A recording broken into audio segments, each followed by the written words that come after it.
সাধের লাউ বানাইলো মোরে বৈরাগী, সাধের লাউ বানাইলো মোরে বৈরাগী। আসলে বৈরাগী বানিয়েছে। প্রতিদিন লাউয়ের তরকারি। আমার বাসায় আমার সাহেবের একটা অদ্ভুত চাহিদা, লাউয়ের তরকারি নাই এরকম করে বলবে।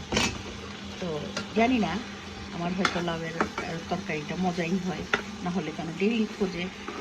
এখন তো এই যে সিজনাল বিষয়টা চলে যাচ্ছে, তো লাউ রান্না করছি আজকে। ওই দেশি চিংড়ি দিয়ে আজকে লাউ রান্না করছি।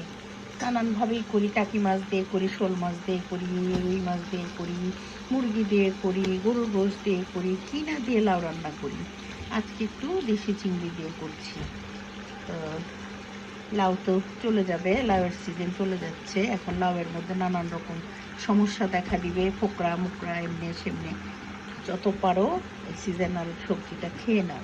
পরে যেগুলো পাবে ওগুলা সিজন ছাড়া জিনিস কখনোই সিজনের মতো হয় না।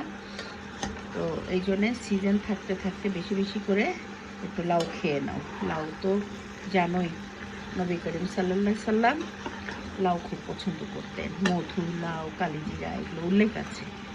তো এটা তাহলে অনেক আগের সবজি, সেই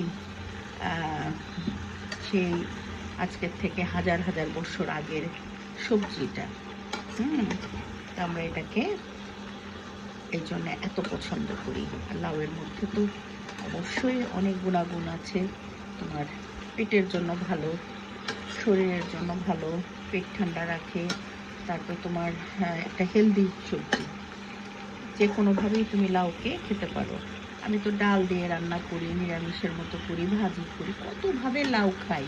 তা আজকে যেইভাবে রান্না করছি তোমাদের সাথে শেয়ার করলাম। এটাতে একটু আজকে টমেটো ইউজ করব আর ধনেপাতা দিয়ে নামিয়ে ফেলবো।